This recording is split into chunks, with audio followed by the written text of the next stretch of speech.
Hi everyone, this is Heather. Thanks so much for joining me. Today I've got a product review for you and we're going to be taking a look at the Spectrum Noir Tri-Blend brush markers. If you've watched my channel at all within the last year or so, I'm sure you've probably heard me talk about how much I love the Tri-Blend markers. These are markers that have 3 colors of the same shade in one marker, so it takes all the guesswork out of blending, shadowing, and shading with your alcohol markers. These new brush markers are just what they say. They're like the original bullet tip markers, but instead they have a Japanese brush tip on the end. This is really great for flicking techniques and works especially well for adding fur or texture on hair. Just like the originals, they have a hexagon barrel, so they're not going to roll off your table.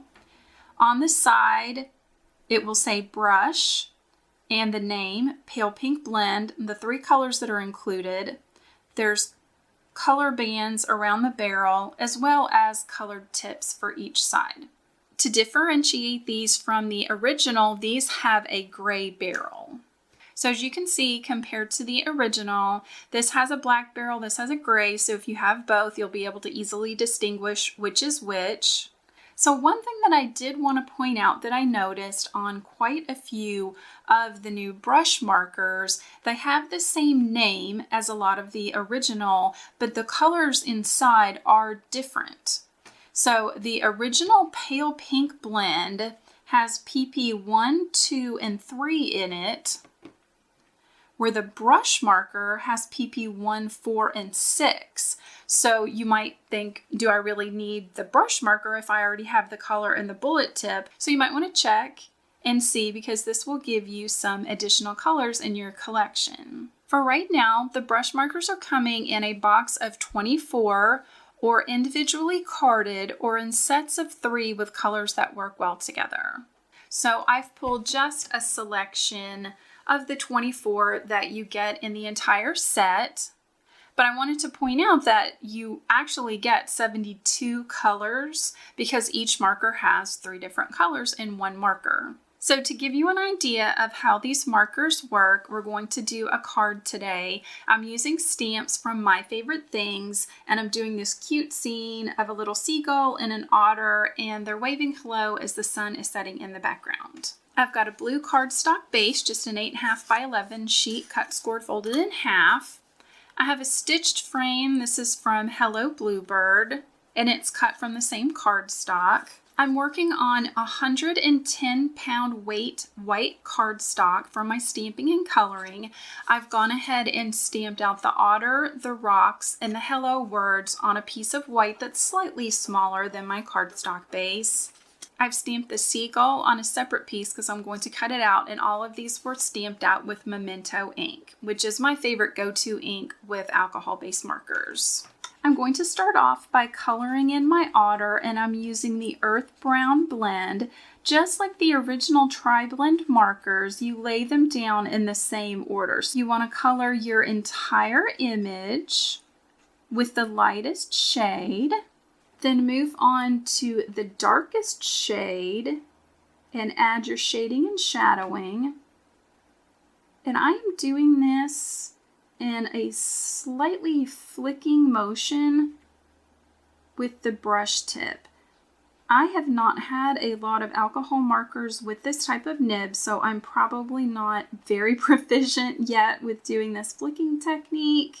But I do think it adds a really great texture to your coloring. Next, I'm going in with the medium shade of that same marker, adding some flicking motions, and I'm overcoloring the darkest shade and the lightest shade just slightly. And then I'm going to go back to that lightest shade and blend those out in together. So once again, it is lightest shade, darkest shade, medium, and then back in with the light again. And go ahead and continue to fill in the rest of your image with that lightest shade. And then I found when I was done with the shading and shadowing, I went back in with the medium tone and added some more little flicks to just give a little bit more texture all over the fur of that otter. And now he's got a nice furry looking coat. Moving on to the rocks, I wanted them to have a little bit of kind of an algae, mossy green, just to give them a little bit more of a realistic look. So I'm going in with the medium shade of Alpine Green, adding just a small amount of the lightest color. And then I'm going to the gold brown blend. So I'm going to color over the entire rock with the lightest shade. Go in with the darkest shade of the gold brown blend. It's kind of starting to look like camo, like a camouflage pattern. And then I'm going in with the medium shade, and I'm going to blend those in together and pull that a little bit into some of the green. Just kind of play around with it until you're happy with the way it looks, but I just think that gives a nice realistic look. Moving on to the Seagull, I'm using the brown gray blend. I've completely filled in his wings, and I'm going around just the inside of his body with the lightest shade. Going in with the darkest shade at the bottom of his wing. I'm going to overcolor slightly with the medium and blend all that together with the lightest shade. And for his beak, I'm using burnt orange. I filled in with the lightest shade. I'm going to go in with the darker underneath just a little, overcolor with that medium, and blend together with the light. So one thing that I did want to point out is that these markers do work really well with the blender pens. I felt like I was a little heavy-handed on the inside of that Seagull. So I'm just taking one of the original Spectrum Noir blender pens, and I'm just going to soften that gray on the inside just a little bit. And now I'm just going to take my scissors and cut around the Seagull, leaving a little bit of a white border. So I'm ready now to begin coloring my water and my sky. I'm using the turquoise blend, and I'm going to draw just a little bit of a horizon for myself, just from kind of the armpit of the otter over to the rocks. And then I'm going to hold my marker at a bit of an angle, so I'm sort of using the edge of that brush tip, and I'm going to add lots of this lightest color down for the water. I also want to go over top the otter to make it look like he's actually inside the water. So just real easy, loose strokes. Make sure to go off the edge of your paper. And now I'm going in with the medium shade, and I'm going to kind of use that as my shadow. So all around the little otter, I'm going to add little flicks, and around the base of the rocks as well. I do a couple going over the little otter, again, just to make it look like he's in the water. I'm going to add just a few here and there to give some more movement to the water. And then with the darkest shade, I go in just here and there, add a few little flecks, add some to the shadowing, and that just gives you those nice three colors, give you the look of some water.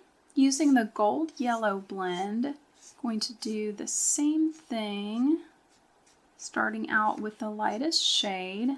Next, I'm going to just draw just kind of a loose circle for my sun.